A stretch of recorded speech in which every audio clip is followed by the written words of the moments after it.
Hey everyone, welcome to Shayna Chanel, and today I'll be talking to you all about the stimulus payment. I know there's been a lot of rumors going around, so what I did is I decided to take this time to find some information and bring it to you all. Know that this information is valid as of today, April 10th, 2020, but this information is subject to change, so make sure that you stay up to date on any other videos that I release from here on out. This stimulus package is also known as the Economic Impact Payment, which is a tax rebate. Now, despite any rumors that you may have heard that this was a loan and that you had to pay it back on your 2020 tax return, it's completely false. This is not being taken away from that 2020 tax return. However, it acts as an additional $1,200 to what you will get. So, say if every year you're accustomed to getting $1,000, this will be an additional $1,200 to that $1,000. So, in the grand scheme of things, it'll be $2,200 that you'll be receiving as a refund. However, you get the $1,200 up front right now, if that makes sense. And if you need any more clarification, feel free to look it up or write in comments below, and I can give it to you in a different way. However, your eligibility on whether you will receive this payment is based on your 2019 or 2018 federal tax return requirement.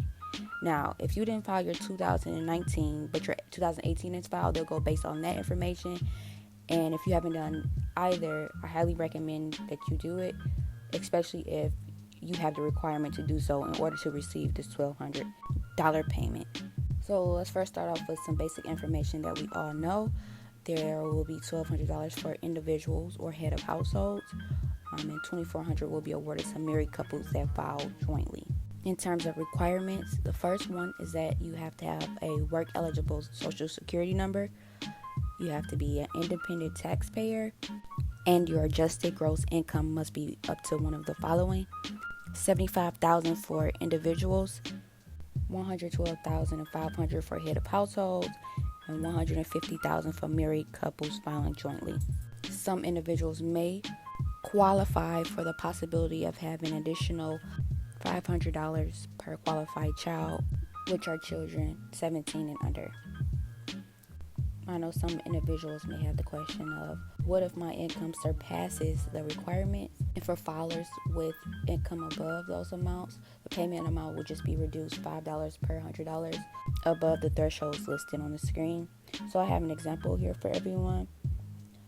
For an independent filer that has an adjusted gross income of $80,000, will receive an economic impact payment of $950. Now, I got that number from subtracting the $80,000 by the 75, which is the threshold, which resulted in $5,000.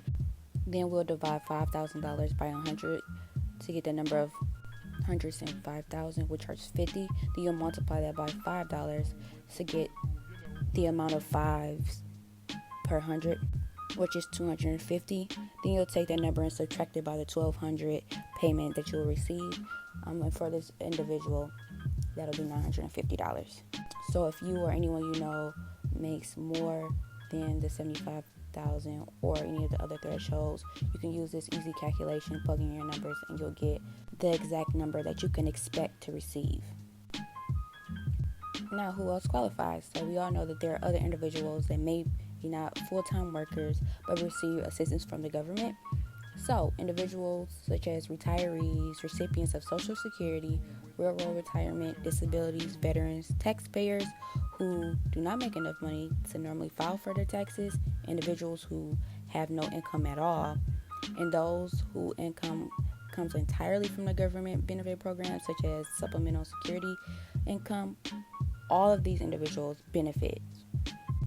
It just hit news today that the people who are not on Social Security but make too little to owe taxes or otherwise don't have to file tax at all, they should submit the simple tax return, and click on that link below or put that link into your search bar, because that's where those individuals will go to input their information and their address so that they can receive the payment.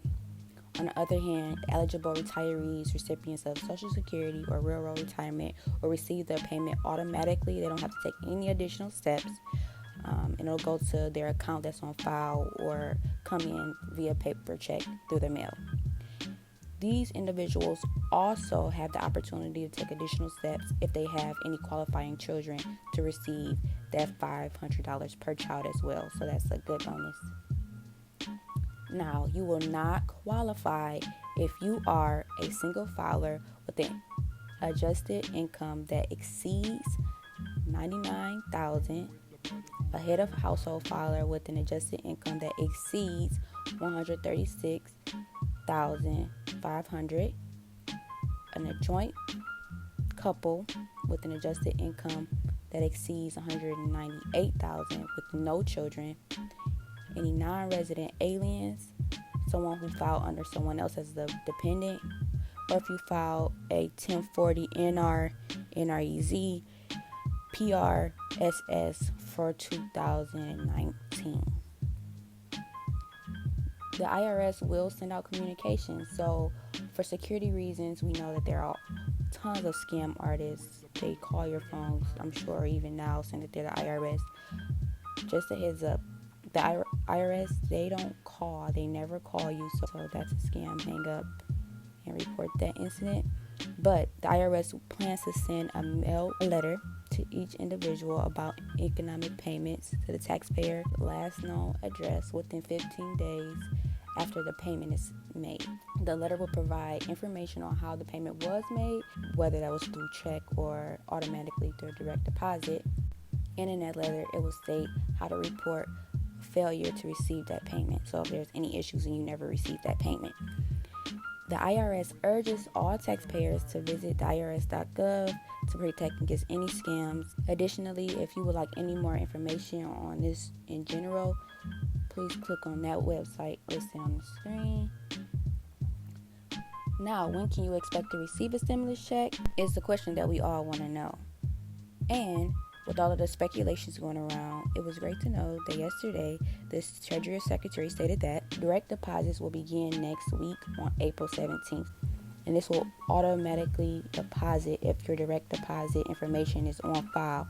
And what they mean by on file is if you filed your taxes already, however you received that check from the government, if it was through direct deposit, it'll be through the same bank account. So no need to worry on that or filling out any additional information. Now, say if you have any errors, more communication will come out later this month on that, where you can fill out that information.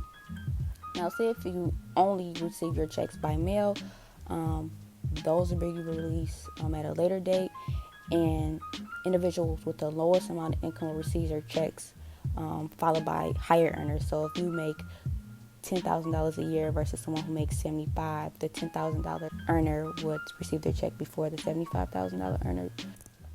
Now, some takeaways we have from this is that if you haven't filed 2019 or 2018 and it's a requirement for you and you would love to receive this check, file ASAP or register at this link listed on the screen.